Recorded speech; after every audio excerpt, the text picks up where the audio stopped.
हरी ऑनलाईनमध्ये आपल्या सर्वांचं स्वागत. मराठी भाषा संवर्धन पंधरवडा या विषयाबद्दल चर्चासत्र आपण आज या ठिकाणी आयोजित केलं आहे. खऱ्या अर्थानं सद्यस्थितीमध्ये मराठी भाषेचं संवर्धन गरजेचं आहे आणि त्याचबरोबर प्रचार आणि प्रसार या दोन्ही गोष्टींची आवश्यकता आहे. या दृष्टिकोनातून मराठी भाषा संवर्धन पंधरवडा हा संपूर्ण महाराष्ट्रामध्ये साजरा केला जातो. याच विषयावरती बातचीत करण्यासाठी आपल्याबरोबर कोल्हापुरातील शिवाजी विद्यापीठातील मराठी भाषा विभागाचे विभाग प्रमुख रणधीर शिंदे सर आणि त्यांचे सहकारी नंदकुमार मोरे सर आहेत. या दोघांचाही मी आजच्या या सेशनमध्ये स्वागत करतो.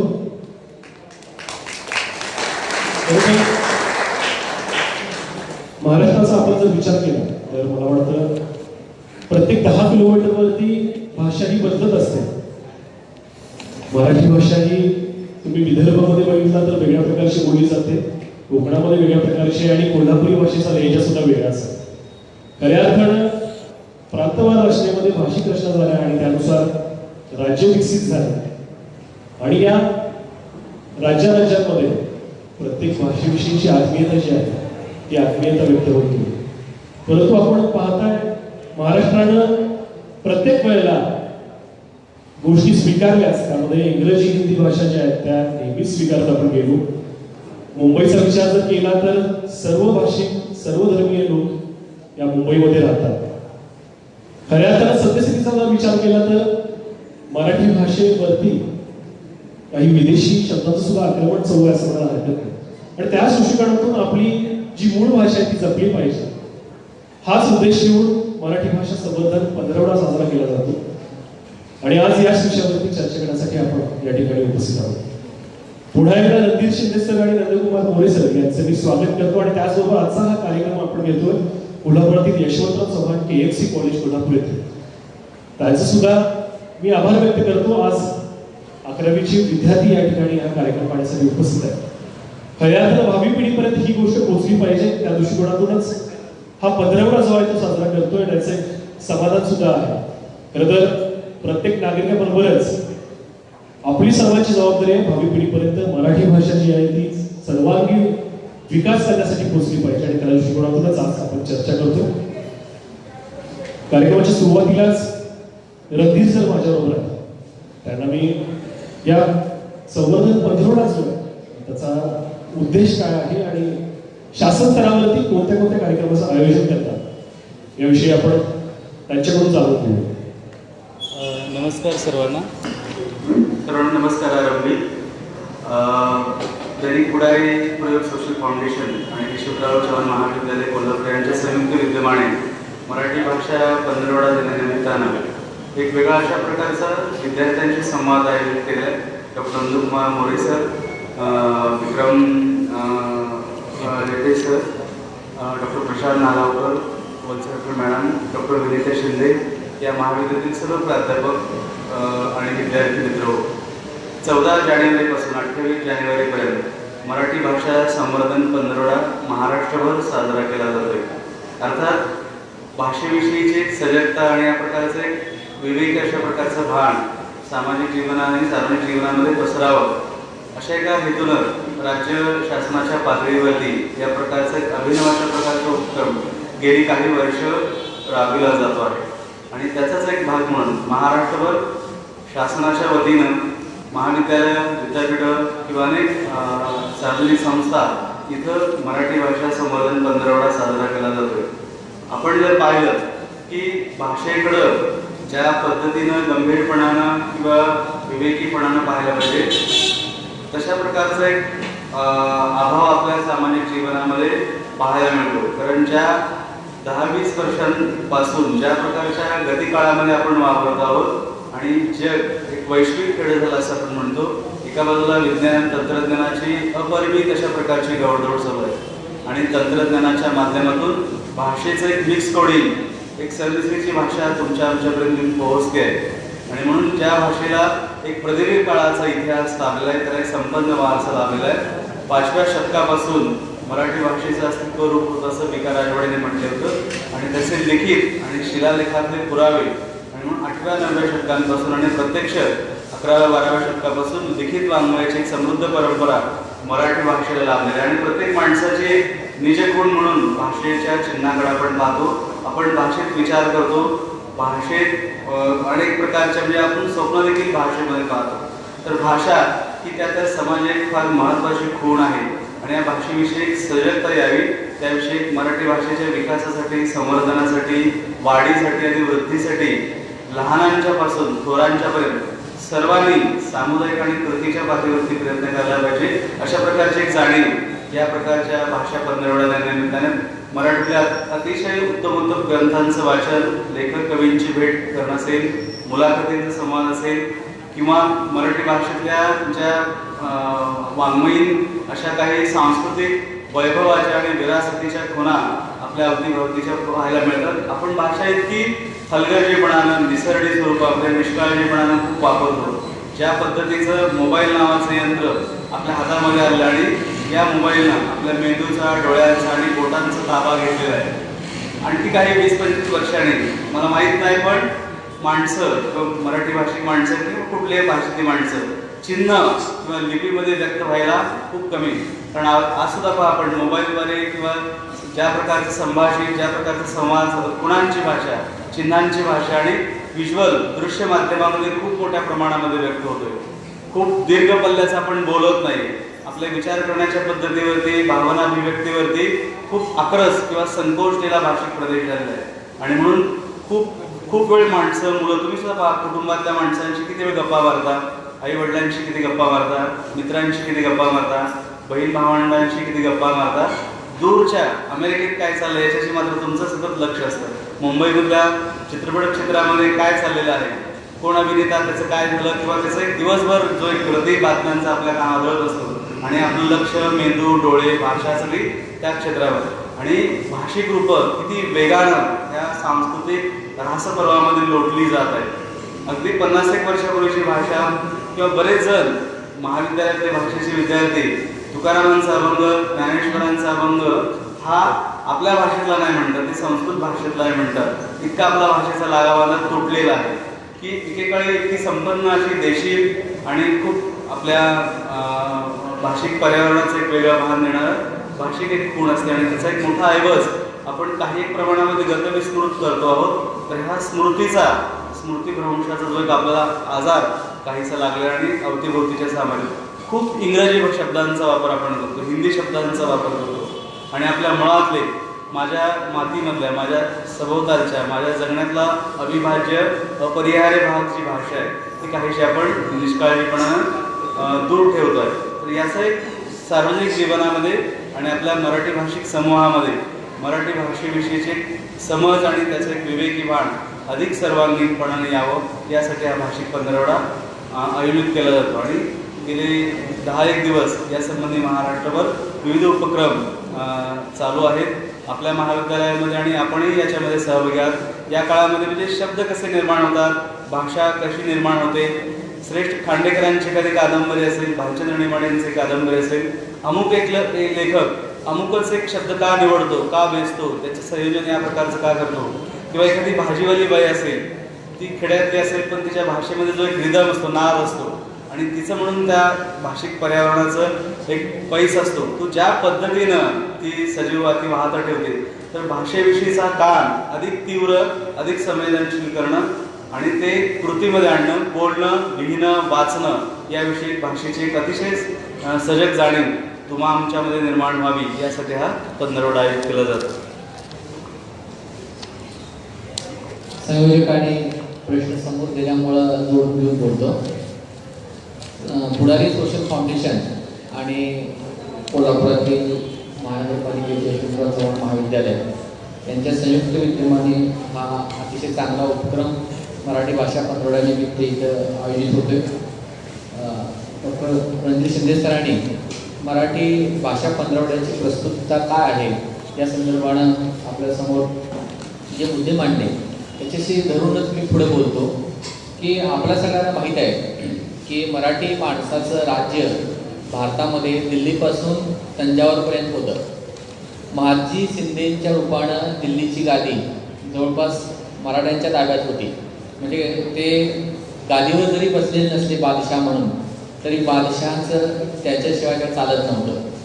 आणि तिथून पासून खाली तंजावरच्या व्यंकोजीराव भोसल्यांपर्यंत जवळपास 70% भारतावरती मराठ्यांचं राज्य होतं. आपण आटकेपार झेंडा रोवला असं जे म्हणतो त्याचंही ऐतिहासिक सत्य आपण जर उलगडून पाहिलं तर मराठी माणूस खूप मोठ्या प्रदेशावरती राज्य करत होता. आणि त्या सबंध प्रदेशामध्ये मराठी भाषा, मराठी संस्कृती जवळपास रुजलेली होती. आणि अशा विस्तृत प्रदेशातली मराठी आज महाराष्ट्रात मात्र संघर्षाच्या भूमिकेत आहे. की मुंबईत तुम्हाला माहीत आहे की मुंबईसारख्या महानगरामध्ये इंग्रजी पाट्यांना काळं फासण्याची वेळ आपल्या राज्यकर्त्यांवरती आली. म्हणजे ज्या राज्याची राजधानी मुंबई आहे त्या मुंबईमध्ये मराठीच्या बाबतीत सतत संघर्ष करावा लागतो.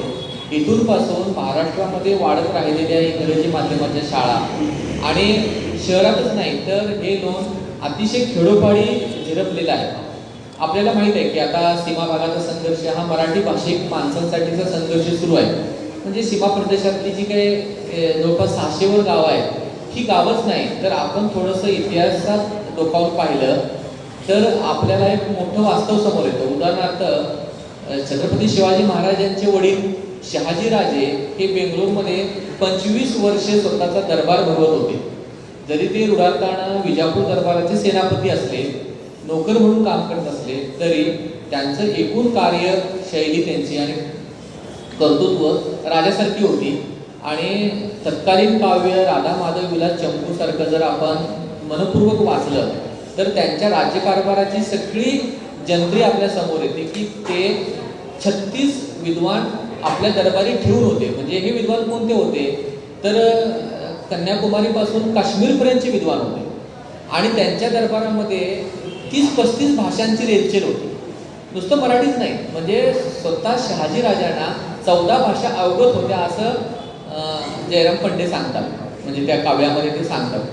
तर इतक्या भाषिक सहिष्णुतेचा आणि एकूण सगळा आपला प्रदेश जर पाहिला तर आपलं राज्य, मराठी माणसाचं राज्य हे खूप व्यापक प्रदेशावरती होतं. मराठी देशातल्या 75% प्रदेशावरती आनंदानं नांदत होते. आपल्याला माहिती आहे काही वर्षांपूर्वी मध्य प्रदेशची राजभाषा मराठी होती. तिथे सगळे अध्यादेश, पाठ्यपुस्तकं मराठीत निघत होती. गोवा राज्याची भाषा मराठी होती. आताच प्राचार्यांच्या केबिनमध्ये चर्चा केली की गोवा राज्यामध्ये नोकरी करायची असेल तर तुम्हाला आता कोकणी आलं पाहिजे, कर्नाटकमध्ये नोकरी करायची असेल तुम्हाला कन्नड आलं पाहिजे. अशा पद्धतीच्या अटी शर्ती घालून मराठीला एक प्रकारे मागे रेटण्याचं काम राजकीय पातळीवरती देखील होत आहे. आणि या सर्व घडामोडीवरती आपण देखील खूप काय आहोत, अंधारात आहोत. आपण देखील आपल्या कर्तव्यापासून खूप दुरावलेलो आहोत. याचं कारण असं की आज शहरांमध्ये आपला मुलगा मराठी माध्यमात शिकतो हे सांगायला पालकला असतो किंवा एखाद्या अपार्टमेंटमध्ये आपली मुलं मराठी माध्यमात जातात हे दाखवायला खूप लाज वाटते. म्हणून अनेक पालक चांगल्या नावाच्या इंग्रजी शाळांमध्ये घालतात. म्हणजे त्यांची नावं भपकेबाज असतात पण खरंच त्या शाळांमध्ये इंग्रजी शिक्षण नीट दिलं जातं का याबद्दलची चौकशी ते पालक करत नाही. आज प्रतिष्ठा नावाची एक वाईट गोष्ट सगळ्यांना इतकी महत्त्वाची वाटू लागलेली आहे की प्रतिष्ठेपोटी इंग्रजी माध्यमाची शाळा, प्रतिष्ठेपोटी इतर भाषा. साधं महाराष्ट्राचं जर चित्र आज घेतलं तर ज्या लहान मुलांच्यावरती मराठी भाषेचे संस्कार व्हायला हवेत ही लहान मुलं आपण सरळ सरळ दुसऱ्या भाषेच्या हातात देतो. तिसरी गोष्ट अशी की आपल्या घरांमधला जो TV आहे ह्या TV मध्ये लहान मुलं काय बघतात तर कार्टून नेटवर्क बघतात, कार्टून चॅनल बघतात. ते मराठीत नाहीत. आज दुर्दैव असं आहे की आज कुठल्याही TV वरती चांगली मालिका कार्टूनमधली लहान मुलांसाठीची मराठी भाषेमध्ये नाही. ती जास्तीत जास्त इंग्रजी आणि हिंदी या 2 भाषांमध्ये आहे. तुम्ही जर घराघरातली मुलं जर आपण सर्वे असा केला की कोणत्या पद्धतीची भाषा वापरतात तर तुम्ही बघा की लहान मुलांच्या भाषेमध्ये मोठ्या प्रमाणात हिंदी शब्द दिसतात. हा कशामुळे दिसत आहे तर ती मुलं सतत 10-10 तास 5-5 आता लॉकडाऊनमध्ये तर दिवसभर कार्टून नेटवर्क बघतायत हिंदीमधलं आणि त्यांच्या शब्द भांडारामध्ये मोठ्या प्रमाणात हिंदीचे शब्द जाऊन बसलेले आहेत. त्यांची वाक्यरचना हिंदीसारखी झालेली आहे. आणि हे जे सगळं आपण करतो आहोत म्हणजे आपण इतकं मोठं राज्य आहे, 11 कोटी लोक मराठी भाषा बोलतात म्हणतो आणि आपण मराठी कार्टून नेटवर्क तयार करू शकत नाही. म्हणजे मराठी मालिका तयार करू शकत नाही लहान मुलांसाठी, की एक काळी मराठी लहान मुलांसाठी चांगल्या मालिका होत्या, पण त्यासारखी परंपरा जवळपास थांबलेली आहे. आणि लहान मुलं आता म्हणजे गोट्यासारखी मालिका असेल की जी आम्ही लहान असताना खूप मोठ्या प्रमाणात बघितली, आत्ताच्या लहान मुलांना अशा पद्धतीच्या मालिका बघायला देखील मिळत नाही आहे. तर अशा पद्धतीच्या अनास्था म्हणजे ही सगळ्या पातळीवरची अनास्था आहे, शिक्षकांची, पालकांची आणि एकूण शासकीय व्यवस्थेची अनास्था जी काही भाषेकडे बघण्याची आहे ती दूर व्हावी आणि मराठी भाषेचा वापर अधिकाधिक वाढावा, मराठी भाषेविषयीची सजगता वाढावी. आपली भाषा ही आपली परंपरा असते, आपली संस्कृती असते आणि ती वर्षानुवर्षे लाखो वर्षाची परंपरा ह्या भाषेच्या रूपाने आपल्याकडे येत असते. ती आपली भाषा टाकून दिल्यानंतर आपल्यापासून तुटणार असते आणि ही जाणीव नव्या पिढीत तयार व्हावी यासाठी खरं तर हा भाषा पंधरवडा साजरा केला जातो आहे. खरं तर महाराष्ट्रावर अशा प्रकारची वेळ येऊ नये भाषा पंधरवडा साजरा करण्याची, इतकी सजगता भाषेविषयीची असली पाहिजे. विशेषतः भाषेविषयीच्या आता महाविद्यालयांमध्ये देखील बघितला तर कुठल्याही महाविद्यालयामध्ये गेलो की सांस्कृतिक विभाग किंवा त्या संदर्भातले उपक्रम मराठी किंवा भाषेच्या प्राध्यापकांनी संपवलेले असतात. खरं तर आपल्या महाराष्ट्रामध्ये BA पर्यंतचे सगळे अभ्यासक्रम मराठी भाषेमध्ये आहेत. मग तो समाजशास्त्र असेल, इतिहास असेल, भूगोल असेल, सगळ्यांची भाषा मराठीच आहे माध्यम म्हणून. तर या सगळ्यांची सामुदायिक जबाबदारी आहे मराठी भाषेच्या अभिवृद्धीची. म्हणजे आपले आपले विषय अधिक चांगल्या पद्धतीनं मराठीत शिकवणं, त्या विषयातली जी काही संज्ञा संकल्पना किंवा एकूण भाषा असते त्या विषयाची, ही भाषा अधिक मराठीत समृद्ध करणे, मुलांना समजून सांगणे. त्यांनी अशी अनास्था बाळगता कामा नये की माझा विषय समाजशास्त्र आहे, माझा विषय इतिहास आहे, शुद्ध लेखनाचा आणि माझा काय संबंध आहे. खरं तर प्रमाण भाषेचे नियम हे सगळ्यांना लागू आहे. समाजशास्त्राच्या माणसानं किंवा इतिहासाच्या माणसानं असं म्हणू नये की माझी वेलांटी पहिली आली काय, दुसरी आली काय, काय फरक पडतो, असं नाही आहे. म्हणजे भाषेबद्दलची सजगता ही सगळ्यांजवळ असली पाहिजे. मी तंजावरमध्ये गेलो होतो मागच्या वर्षी, तर तंजावरमध्ये तमिळ विद्यापीठ आहे, म्हणजे भाषेचं विद्यापीठ आहे. तामिळ विद्यापीठाचं नावच आहे तामिळ विद्यापीठ. त्या विद्यापीठामध्ये भाषा विकास केंद्र जे आहे किंवा लँग्वेज डेव्हलपमेंट डिपार्टमेंट असं नाव आहे त्याचं. तर भाषा विकास केंद्रामध्ये त्या संकल्पना काय आहे की सगळ्या प्रकारचे विषय तामिळमध्ये शिकवणं म्हणजे भाषेचा विकास करणं. म्हणजे जे विषय आज ज्या विषयांची पुस्तकं, संदर्भ ग्रंथ मराठीत नाही, असे विषय मराठीत शिकवायला सुरू करणं म्हणजे मराठीचा विकास करणं. म्हणजे उदाहरणार्थ मानसशास्त्रासारखा विषय असेल, मानववंशशास्त्रासारखा विषय असेल किंवा विज्ञानातल्या सगळ्या शाखा असतील, त्या सगळ्या प्रभावीपणे मराठी भाषेत शिकवायला सुरू करणे. म्हणजे त्या विषयातली सगळी जी काही परिभाषा आहे ही परिभाषा मराठीत तयार झाली की आपोआपच मराठी भाषा काय होणार आहे, समृद्ध होणार आहे. सायन्सचे प्राध्यापक, कॉमर्सचे प्राध्यापक किंवा मानवी विद्याशाखेतले इतर सगळ्या विषयांचे प्राध्यापक, शिक्षक जेव्हा प्रभावीपणे मराठी भाषा वापरू लागतील आपोआपच त्याचा विकास होणार आहे. म्हणजे मराठी भाषेचा विकास होण्यासाठी स्वतंत्रपणे काही करावं लागणार नाही.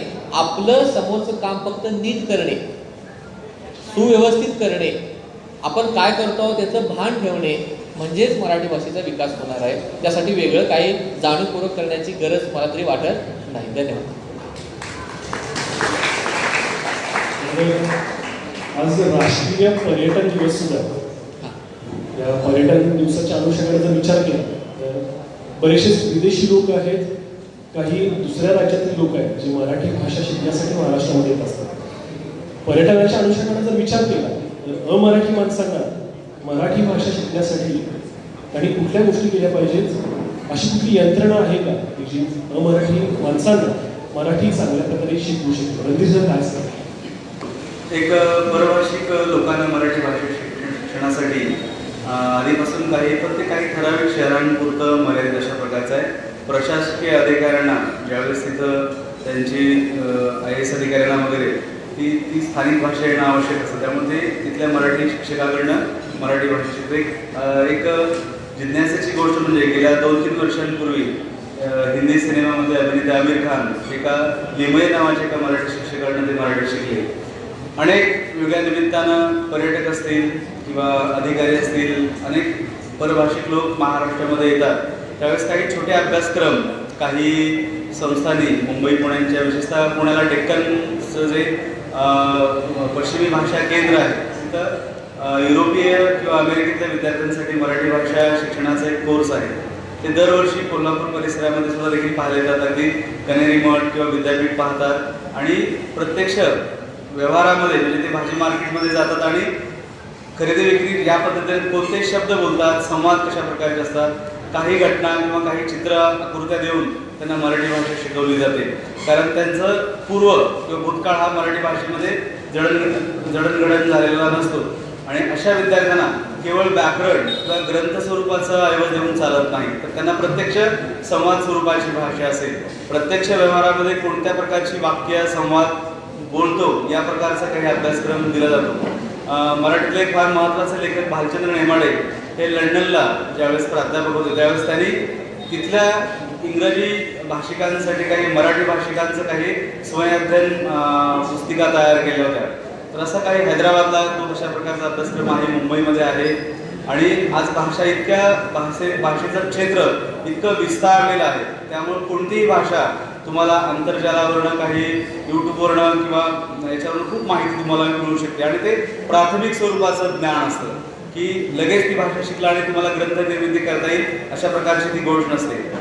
उदाहरणार्थ गोव्याला जर तुम्ही गेलात किंवा रशियन पर्यटक खूप येतात तर तिथल्या पर्यटकांना स्थानिक भाषेमध्ये आणि रशियन भाषेचे काही मेनू कार्डचा पदार्थांची नावं सांगणं किंवा असं खूप किंवा जर्मनीमध्ये हायडेलबर्ग नावाचं एक मोठं एशियन स्टडीचं आशियामधल्या सांस्कृतिक अभ्यास करणारे केंद्र आहे. तिथली खूप मंडळी महाराष्ट्रामध्ये येतात आणि महाराष्ट्रातल्या विशेषतः वारकरी संप्रदायाचा आणि भक्ती चळवळीचा खूप चांगल्या पद्धतीने त्याने अभ्यास केलेला आहे. गुंथूर सोनतायमर नावाचा एक फार मोठा अभ्यासक होता. त्यानं खंडोबाच्या लग्नावरती एक फिल्म केली, छोटी शॉर्ट फिल्म केली होती. किंवा धनगरांचं जे सुंबराण आहे किंवा लोकगीत आहे त्याचा देखील अभ्यास त्यांनी या प्रकारचा अर्थात तो संशोधनाचा भाग आहे. पण महानगरांमध्ये हा जो परभाषिक जो समाज आहे तो त्यांना एक गरज म्हणून तिथं वावरण्यासाठी ज्या प्रकारची भाषिक रूपं वापरली जातात अशा प्रकारचा अभ्यासक्रम तो छोटेखानी असेल. आपण आपल्याकडे हिंदी विभागामध्ये देखील अशा प्रकारचा एक छोटेखानी अभ्यासक्रम केलेला होता. किंवा हरियाणा, पंजाब इथं देखील किंवा हैदराबादमध्ये देखील मराठी भाषिकांना किंवा तिकडच्या तेलुगू, तमिळ किंवा हिंदी भाषिकांना काही वेगळ्या प्रदेशातल्या मराठी भाषेचा अभ्यासक्रम करण्याचे काही छोटे छोटे अभ्यासक्रम अस्तित्वात आहे असं आपल्याला दिसतं. तर यामध्ये मराठी विश्वकोश जे आहे त्याची निर्मिती आणि काही अमराठी शब्द आहेत, काही परकीय शब्द आहेत ते या मराठी विश्वकोशामध्ये समाविष्ट करावे लागेल. तर विश्वकोशाची निर्मिती जी आहे त्याच्याबद्दल काय सांगतात? 1960 साली ज्यांनी आधुनिक महाराष्ट्राच्या जडणघडणीमध्ये पुनर्घटनेमध्ये फार महत्त्वाचा सहभाग दिला आणि ज्यांच्या नावानं हे महाविद्यालय यशवंतराव चव्हाण त्यांचा महाराष्ट्राच्या सांस्कृतिक आणि भाषिक धोरणामध्ये आणि पुनर्रचनेमध्ये फार महत्त्वाचा सहभाग होता. त्यांच्या प्रेरणेमधूनच 1960 साली महाराष्ट्र राज्य साहित्य आणि संस्कृती मंडळाची स्थापना झाली. या मंडळाच्या स्थापनाप्रसंगी यशवंतराव चव्हाणांनी जे भाषण केलेलं आहे तितकं भविष्यदर्शी आणि त्यांचं एक धोरण असं होतं की राज्याचा किंवा देशाचा भौतिक विकास होत असताना सांस्कृतिक विकास होणं हे फार अपरिहार्य आहे. कारण तुमची सांस्कृतिक आणि भाषिक जाणीव जितकी महत्त्वाची होईल तेवढा त्या भाषेचा आणि त्या समाजाचा विकास अधिक गतीने होतो. आणि म्हणून लोकभाषा किंवा मातृभाषा हे ज्ञानभाषा व्हावी आणि जगभरातलं ज्ञान तुमच्या मातृभाषेमध्ये यायला पाहिजे अशा प्रकारचं एक फार उदार अशा प्रकारचा दृष्टिकोन यशवंतराव चव्हाणांचा होता. आणि म्हणून त्यांच्या प्रेरणेतून महाराष्ट्र राज्य साहित्य संस्कृती मंडळ आणि महाराष्ट्र राज्य विश्वकोश निर्मिती मंडळाची स्थापना झाली. आपल्याला थक्क वाटावं अशा प्रकारचं काम या ज्ञानमंडळानं केलेलं आहे. जवळपास 20 खंडांमधून आणि आता ते आंतरजालावरती पण ठेवलेलं आहे. ब्रिटानिका एन्सायक्लोपीडियाच्या धर्तीवरती जगभरातलं ज्ञान आणि मग ते भौतिकशास्त्र, रसायनशास्त्र, भूगोल, भूविज्ञान, कला, सांस्कृतिक किंवा ललित कला ह्या सगळ्या विषयांचं जगभरातलं ज्ञान विश्वकोशामध्ये मांडण्याचा फार धाडसी प्रयत्न केला आणि त्याचं कार्यालय वाईला स्थापन केलं होतं. तर्कतीर्थ लक्ष्मण शास्त्री जोशी हे त्याचे पहिले अध्यक्ष होते आणि खूप नामवंत विद्वानांची पंडितांची परंपरा विश्वकोश निर्मितीला लाभली. मेघश्याम कुंडलिक रेगे असतील, राघव जाधव असतील, श्रीकांत जेसकर असतील किंवा अशी खूप मंडळी या विश्वकोश निर्मितीच्या मंडळामध्ये सहभागी होते आणि मराठी भाषेमध्ये जगभरातलं ज्ञान यावं असा एक फार धाडसी महत्त्वाकांक्षी प्रकल्प शासनाच्या वतीनं तो अस्तित्वात आला. आणि अनेक शब्द सरी सांगतील भाषेचे अभ्यासक आहेत की आता इंग्रजी शब्दकोशाने भारतीय देशी भाषेतले काही शब्द स्वीकारलेले आहेत. उदाहरणार्थ लाठी, साडी हे शब्द आता त्यांनी देखील स्वीकारले आहेत केम्ब्रिज किंवा ऑक्सफोर्ड विद्यापीठ शब्दकोशाने देखील. तसं मराठीमध्ये देखील आपण जर पाहिलं असेल की मराठीचा शब्दसंग्रह हा निव्वळ मराठीचा नाही आहे, तर अनेक भाषांमधून स्वीकृती खूप घेतलेली आहे. विश्वनाथ खैरे नावाचे फार मराठीचे भाषेचे एक अभ्यासक होते, त्यांनी संमत विचार असा मांडलेला आहे. संस्कृत, मराठी आणि दक्षिण भाषांचा एकमेकांमध्ये फार देवाणघेवाण आहे. अनेक शब्द आपण दक्षिणी भाषेमधून स्वीकारले आहेत. आणि दुसरा एक भाग म्हणजे 16व्या-15व्या शतकापासून फारसी राजवटीचा, मोगल राजवटीशी महाराष्ट्रीय संस्कृतीचा फार जवळचा संबंध आला. मराठीचा 40% अधिक शब्दसंग्रह हा फारसी भाषेतला आहे. हरघडीचे शब्द आपण, दररोजचे शब्द आपण फारसी भाषेतले आपल्या सामाजिक जीवनामध्ये, सार्वजनिक जीवनात रुजलेले आहेत आणि त्याचा वापर केलेला आहे. पण एका अर्थानं मराठीच्या क्षमता अधिक विस्तारण्यामध्ये आणि ती प्रसारण करण्यामध्ये ही भाषिक देवाणघेवाण अपरिहार्य अशा प्रकारची असते. त्यामुळे खूप मोठा शब्दसंग्रह म्हणजे महसूल, प्रशासन, आज आपली सगळी तहसील, सगळी ही राज्यव्यवस्था, मुलकी व्यवस्था आहे, त्याचा सगळा शब्दसंग्रह आपण फारसी भाषेतून किंवा मोगल संस्कृतीमधून घेतला आहे. जलेबी शब्द, जलेबी आपली नाही आहेच, त्यामुळे शब्द देखील तो बाहेरचाच आहे. अप्पा, अण्णा, अक्का, अव्वा हे सगळे शब्द कानडीमधून आलेले आहेत. अनेक महाराष्ट्रातल्या पदार्थांची नावं, कोशिंबीर आपली नाही, ती दक्षिणेकडून आलेली आहे. खीर किंवा कानडीमधून इतके मोठे शब्द आपल्याकडे आलेले आहेत. नामं असतील, विशेषणं असतील, क्रियापद असतील, तर अनेक भाषांच्या देवघेवीतून आणि अर्थात त्याचं आक्रमण न होता आपल्या क्षमता अधिक विस्तारण्यासाठी, वाढीसाठी आपण अशी भाषिक देवघेव अपरिहार्य गरजेचे मानतो. आणि म्हणून कोशांमध्ये देखील असा हा शब्दसंग्रह अलगद विसावलेला दिसतो. कारण आपण त्याला रोखू शकत नाही, ज्ञानव्यवस्था रोखू शकत नाही. समाजाने ठरवलं की या शब्दाला आम्ही मान्यता देणार आहोत, तर त्याच्यापुढे कुणाचंही काही झालं नाही. म्हणून समाज मान्यता पावलेले सगळे शब्द आपोआप स्थिर होतात, त्याचं चलन वाढतं, त्याची देवघेव वाढते असं आपल्याला दिसतं. त्यामध्ये कोल्हापूरची एक वेगळी डिक्शनरी सुद्धा असेल. तांबडा पांढरासारखे शब्द फक्त कोल्हापुरातूनच पुढे आले असेल. अशी मगाशी नमूद केल्याप्रमाणे प्रत्येक 10 किलोमीटरवरती मराठी भाषा ही बदलत असते. त्यामुळेच आपण मराठी भाषा संवर्धन पंधरवडा साजरा करत असताना एकंदरीत विद्यापीठ असेल, शासन स्तर असेल, तिथे कोणत्या प्रकारचे उपक्रम सुरू आहेत आणि अभ्यासक्रमामध्ये मराठी भाषेचा अंतर्भाव करत असताना रोजगाराभिमुख चळवळ जी आहे, रोजगाराभिमुख शिक्षण जे आहे ते कशा पद्धतीने साध्य करता येईल, मोरे काय सांगतात? चांगला प्रश्न आहे. खरं तर शासन स्तरावर आणि विद्यापीठांच्या पातळीवरती मराठी भाषेच्या वाढीसाठी, वृद्धीसाठी सतत प्रयत्न होत असतात. आपल्याला माहिती आहे की शासन दरवर्षी एक GR काढतं की मराठीत व्यवहार करा म्हणून. पण शासकीय पातळीवरती अनेक IAS ऑफिसर हे परराज्यातले असतात आणि ते सतत मराठी भाषा वापरण्यासंदर्भात टाळाटाळ करत असतात. खरं तर ती टाळाटाळ थांबावी आणि सगळा व्यवहार मराठीत व्हावा म्हणून शासन प्रयत्न करत असतं. शिवाय शासन काही वेळेला काय करतं की धोरणच असतं, पण पुढे जी काही व्यवस्था तयार झालेली असते ती व्यवस्थाच मोडकळीच निघते. उदाहरणार्थ महाराष्ट्रामध्ये विद्यापीठ ग्रंथनिर्मिती मंडळ स्थापन करण्यात आलं होतं. हे ग्रंथनिर्मिती मंडळ खरं तर मराठी भाषेच्या अभिवृद्धीचंच एक महत्त्वाचा उपक्रम होता. म्हणजे सगळ्या विद्याशाखांमधली संदर्भ ग्रंथ, साधनं मराठी भाषेत प्रकाशित करावी अशा प्रकारचा एक व्यापक विचार शासनाचा त्याच्या पाठीमागे होता. पण पुढे ते मंडळ मुंडळण्यात आलेलं आहे. साहित्य संस्कृती मंडळ मोठं काम करतं. म्हणजे साहित्य संस्कृती मंडळाकडनं अलीकडच्या काही वर्षांमध्ये फार मोठं काम झालेलं आहे मराठी भाषेच्या विकासासाठी, साहित्याच्या विकासासाठी. राज्य मराठी विकास संस्था काम करते आणि याबरोबर विद्यापीठं देखील काम करतात. म्हणजे विद्यापीठाचं, शिवाजी विद्यापीठाचं तर धोरणच आहे की संबंध व्यवहार मराठी भाषेमध्ये व्हावा. म्हणून तर आपल्याकडे पदवीची जी काही विद्यार्थी परीक्षा देत आहेत ती सगळी मराठीतून देत आहेत आणि पदवीपर्यंत सगळं शिक्षण मराठी भाषेतून, इव्हन पदव्युत्तर शिक्षण देखील आपल्याकडे मराठी भाषेमधून सगळ्या विषयांचं देण्याच्या दृष्टीनं चांगला विचार पुढं आलेला आहे, रुजलेला आहे. खरं तर मराठी भाषेतून रोजगाराच्या संधी कशा काय शोधायच्या, अशा संदर्भातला अभ्यासक्रम कसा तयार करावा या संदर्भात देखील सगळी विद्यापीठं काम करताना दिसतात. खरं तर आपल्याकडची जी मानसिकता आहे, शिक्षणाचा थेट संबंध रोजगाराशी किंवा नोकरीशी जोडला जातो. खरं तर हा कितपत विचार संयुक्तिक आहे हा वादाचा मुद्दा आहे. म्हणजे शिक्षणाचा आणि नोकरीचा थेट संबंध किती जोडावा, तरी देखील आपल्याकडे शिक्षण म्हणजे पदवी घेणं असं झालेलं आहे. म्हणजे आपण बघतो की तुम्ही काय शिकता आहात आणि तुमच्याकडे काय ज्ञान आहे यापेक्षा माझ्याकडे किती पदव्या आहेत हे सांगण्याकडे लोकांचा जास्त कल आहे. खरं तर ही पूर्णतः चुकीची गोष्ट आहे. तुमच्याकडे पदव्या किती आहेत यापेक्षा ज्ञान किती आहे ही सगळ्यात महत्त्वाची गोष्ट आहे. आणि ह्या काळाचं खरं तर तीच मागणी आहे. म्हणजे तुमच्याकडे पदवी असण्यापेक्षा ज्ञान असणं खूप महत्त्वाचं आहे. आज रेबे साहेब पुढारीसारख्या दैनिकात काम करतात. हे कोल्हापुरातलंच नाही तर महाराष्ट्रातलं महत्त्वाचं दैनिक आहे. त्याचबरोबर अनेक माध्यमांमध्ये काम करणारे आपल्या आजूबाजूचे जे लोक असतात त्यांना तुम्ही विचारा की तुम्ही कोणत्या विषयाचे आहात. ते तुम्हाला खूप मराठी विषयातून पुढे आलेले कमी लोक दिसतील. तुम्ही कोणत्या विषयाचे आहात? मॅनेजमेंटमधनं आलेले बघा.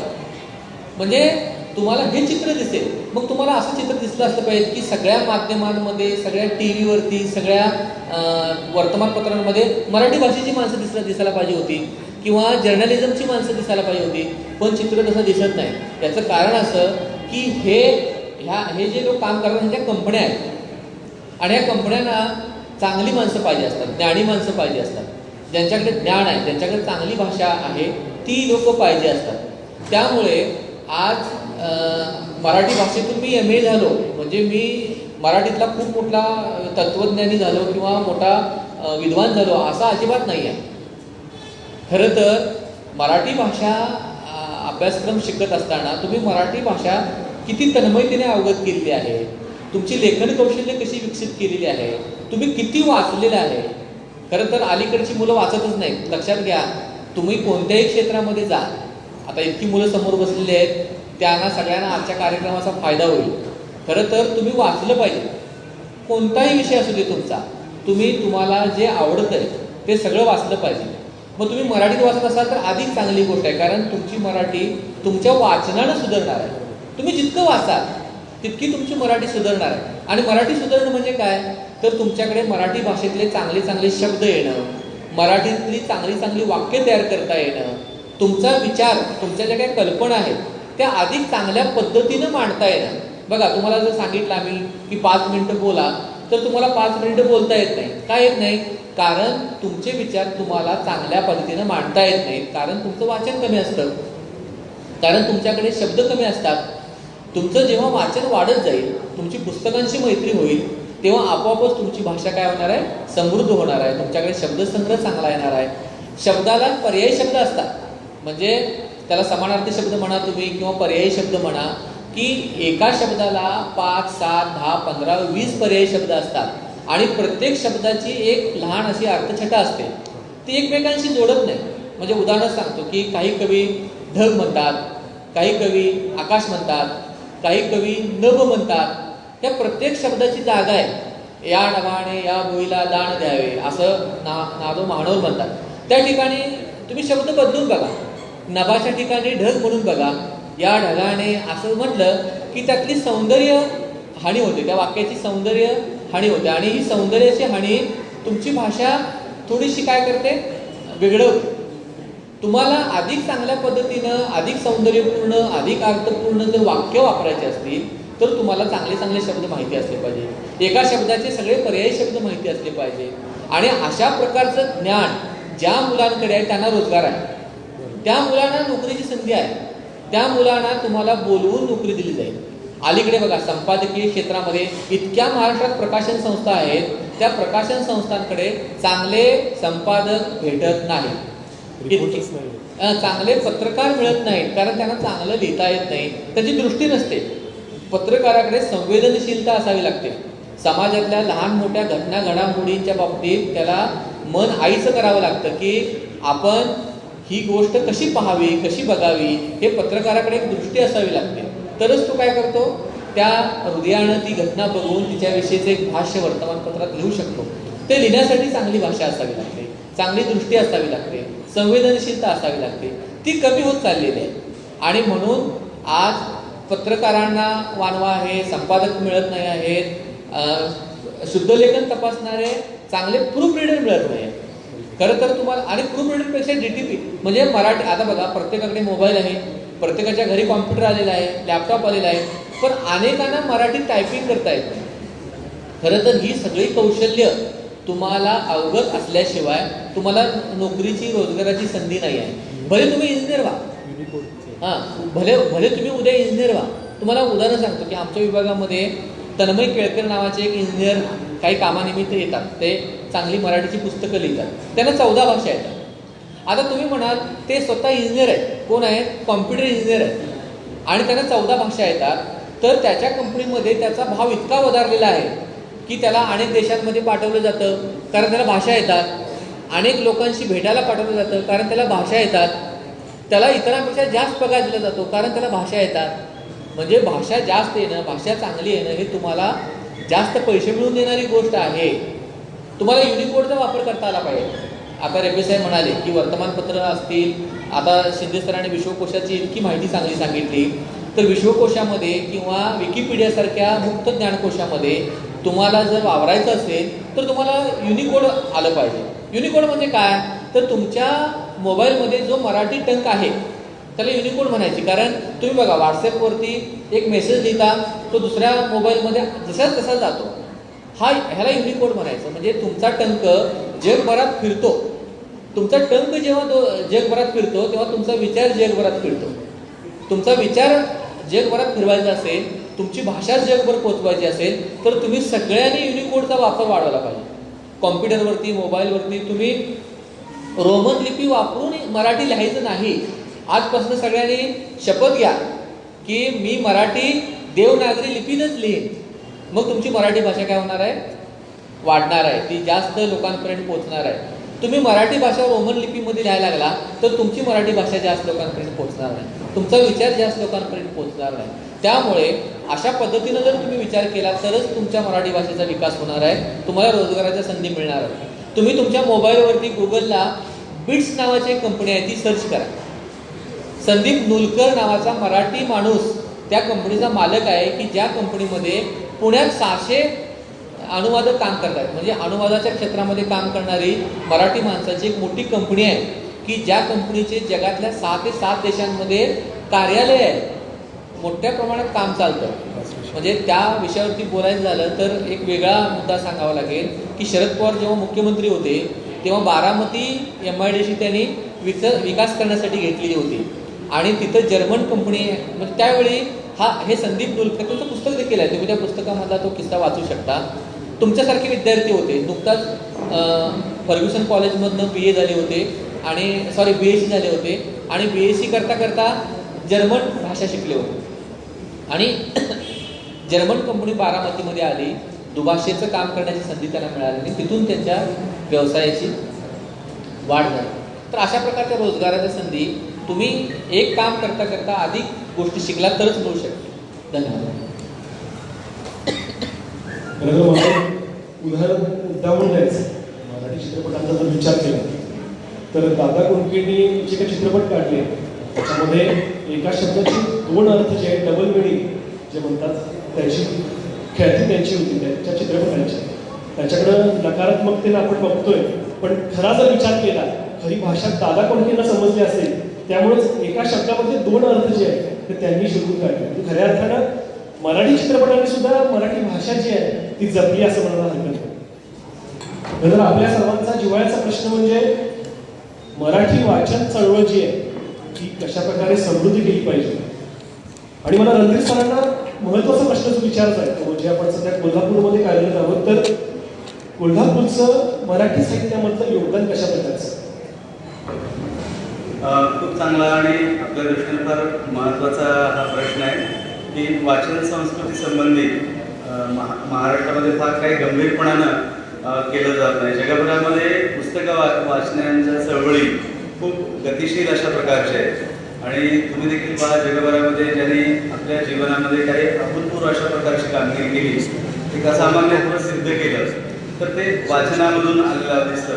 प्रत्यक्ष यशवंतराव चव्हाणांचं उदाहरण तुमच्यासमोर असायला पाहिजे की एखाद्या राजकारणाच्या समाजकारणाच्या एवढ्या धकाधकीमध्ये 10,000 पुस्तकांहून अधिक ग्रंथसंग्रह त्यांचा होता आणि जगभरामध्ये विज्ञान, परराष्ट्र, तंत्रज्ञान, कला, साहित्य, चरित्र, आत्मचरित्र, इतिहास, समाजशास्त्र असा खूप मोठा ग्रंथसंग्रह त्यांचा होता. आणि म्हणून विद्यार्थी दशेपासून अगदी लहानपणापासून वाचनाशी मैत्री असणं, वाचनाशी संगत असणं, पुस्तकांची सोबत असणं हा तुमच्या आयुष्याला आकार देणारा फार महत्त्वाचा ठेवा असतो. संचित असतं आणि त्याच्यापासून आपण बहुतांश वेळा दुरावलेलं असतो.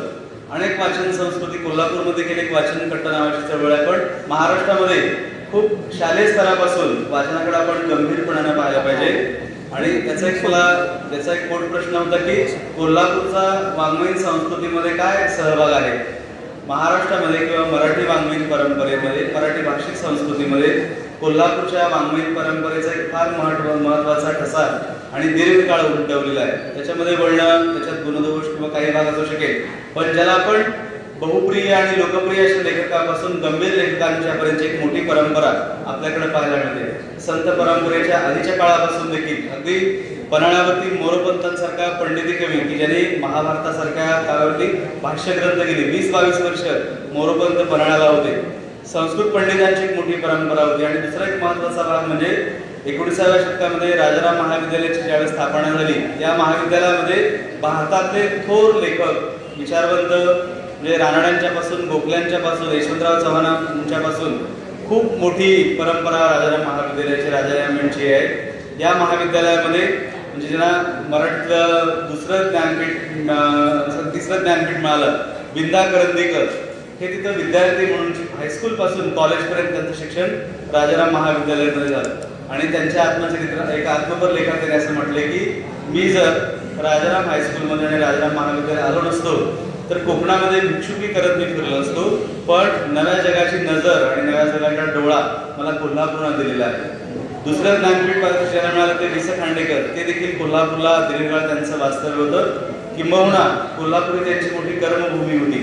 तशी नासी फडके म्हणजे एकाच काळामध्ये महाराष्ट्रामध्ये हे दोन असामान्य स्वरूपाचे लेखक, लोकप्रिय लेखक. खांडेकरांच्या लेखनामधून एक ध्येयवादाचं, आदर्शवादाचं, मानवतावादाचं आणि ययातीसारखी कादंबरी किंवा अनेक पौराणिक स्वरूपाच्या कादंबऱ्या, सामाजिक स्वरूपाच्या कादंबऱ्या खांडेकरांनी लिहिल्या. आणि नासी फडक्याने देखील अतिशय रंजनप्रिय आणि लोकप्रिय अशा स्वरूपाचं कादंबरी वाङ्मय एक दीर्घकाळ महाराष्ट्रामध्ये लिहिलं. तर हा एक वेगळा असा ऐवज होता. त्याच दरम्यान 1960 नंतर एक वेगळा असा, ज्याला मराठीमध्ये ऐतिहासिक आणि पौराणिक कादंबरीचं पुनरुज्जीवन केलं, ते देखील दोन फार महत्त्वाचे लेखक कोल्हापूर परंपरेतून पुढे आले आणि ज्याचा संबंध कोल्हापूरच्या स्कूलशी, वाङ्मयीन स्कूलशी देखील आहे. रणजित देसाई आणि शिवाजी सावंत या दोन लेखकांनी बहुप्रिय आणि लोकप्रिय स्वरूपाची कादंबरी महाराष्ट्रामध्ये लिहिली. आणि त्याला लगतच आणखी एक कोल्हापूरच्या वाङ्मयाचं वैशिष्ट्य म्हणजे अण्णाभाऊ साठ्यांचं वाङ्मय. तुम्ही कोणतीही अण्णाभाऊ साठ्यांची कादंबरी वाचा, फकीरा वाचा, वारणीचा वाघ वाचा, त्यांच्या कथा वाचा, की कृष्णा वारणा खोऱ्यातला एक आणि कोल्हापूरशी त्याचा खूप जवळचा संबंध आहे. तर या लगतच्या लेखकांनी महाराष्ट्राचं विचार विश्व आणि वाङ्मय विश्व समृद्ध केलेलं आहे. आणि पुढच्याही काळामध्ये ज्याला 80 नंतर एक फार मोठा अस्मितांचा किंवा नव्या बदलाचा, परिवर्तनाचा एक मोठा भाग सुरू झाला. त्याच्यामध्ये राजन गवस असतील, आनंद पाटील असतील, मोहन पाटील असतील आणि 90 नंतर देखील कृष्णात खोतांच्यापासून किरण गुरुवांच्यापर्यंत मराठीमध्ये अतिशय ठळक आणि स्पष्ट अशा प्रकारची नाममुद्रा लिहिणारी, आपल्या परिसराचं, आपल्या प्रदेशाचं, आपल्या भावविश्वाचं एक मोठी कामगिरी आणि मोठा ऐवज महाराष्ट्राच्या सांस्कृतिक नकाशामध्ये रेखांकन करणारे महत्त्वाचे लेखक कोल्हापूरच्या वाङ्मयीन परंपरेमधून आले. तुम्ही राजन गवस यांची तनकड किंवा चौंडका आणि भंडारभो ह्या कादंबऱ्या वाचा, की माझ्या परिसरालगत, माझ्या प्रदेशामध्ये देवदासी नावाची एक अशा प्रकारची अनिष्ट प्रथा आहे.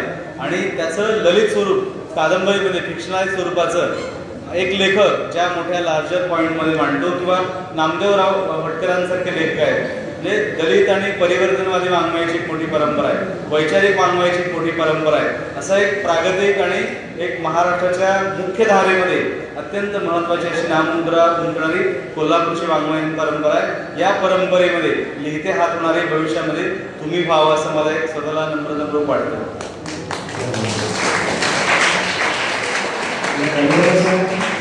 चर्चेचा समोर करताना अधिक साधा प्रश्न मला विचारायचा, विद्यार्थ्यांपासून सामान्य नागरिकांपर्यंत या मराठी भाषेच्या वृद्धीसाठी त्यांनी स्वतःहून कशा प्रकारचे प्रयत्न करणे अपेक्षित आहे? खरं तर चांगला प्रश्न आहे. सामान्य नागरिक खरं तर मराठी भाषा वापरतच असतात. म्हणजे हा प्रश्न सामान्य नागरिकांचा नाही आहे. तुम्ही जर भाजी विकणाऱ्या मंडईत गेला, तिथं तुम्हाला सगळी लोक चांगल्या भाषेत मराठी बोलताना दिसतील, म्हणजे चांगल्या पद्धतीनं मराठी बोलताना दिसतील. शेतावरती गेला तर तिथली सगळी लोक चांगली मराठी बोलताना दिसतील. प्रश्न मराठी बिघडली कुठं, तर जे लोक खूप शिकलेले आहेत, जिथं चांगल्या कॉर्पोरेट ऑफिसमध्ये बसलेले आहेत, मोठी मोठी कार्यालये उभी आहेत, तिथंच तुम्हाला मराठीचा वापर संकुचित झालेला दिसेल. म्हणजे मोठं खाजगी कंपनीचं कॉर्पोरेट ऑफिस आहे, तिथला सगळा व्यवहार तुम्हाला इंग्रजीत दिसेल. बरे ती कोल्हापुरात कंपनी असली तरी महाविद्यालयांमधले बहुतांश शिक्षक इंग्रजी हिंदीत बोलताना दिसते. म्हणजे मोठ्या प्रमाणात त्यांच्या भाषेमध्ये इंग्रजी हिंदीचे शब्द मिसळलेले दिसतील. म्हणजे हा सामान्य नागरिकांचा, सामान्य माणसाचा प्रश्न नाही. सामान्य नागरिक आणि सामान्य माणसं मराठी भाषा चांगल्या पद्धतीने जीवन ठेवतात. खरं तर आपण सजग होणं गरजेचं आहे की जे खूप लोक शिकलेलो आहोत, आपल्याकडे उच्च पदव्या आहेत, आपण मोठ्या मोठ्या कंपन्यांमध्ये महाविद्यालयांमध्ये कामं करतो, त्यांनी मराठी सजगतेनं वापरणं गरजेचे आहे आणि आपल्या विद्यार्थ्यांना तीच वापरायला सांगणं आवश्यक आहे. धन्यवाद. धन्यवाद. मराठी भाषा संवर्धन 15 वर्षाच्या निमित्तानं आज आपण हे चर्चासत्र घेतलं.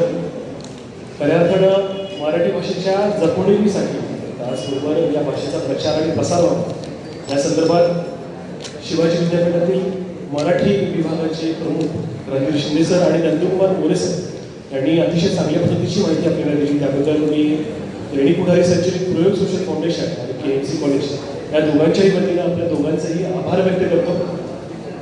वाचन चळवळ वृद्धी आणि त्याचबरोबर मराठी भाषेचा विकास हा अखंडपणे सुरू राहू अशी सदिच्छा या कार्यक्रमाच्या निमित्तानं व्यक्त करूयात. पुढारी ऑनलाईनच्या फेसबुक पेजवरती जे आपल्याला पाहत होते त्यांना सुद्धा या मराठी भाषा पंधरवडा जो आहे त्याच्या निमित्तानं मी शुभेच्छा देतो आणि मराठी भाषा जी आहे ती अखंडपणे सुरू राहून त्याची वृद्धी होऊन अशीच या कार्यक्रमाच्या निमित्तानं आपण अपेक्षा करतो. धन्यवाद.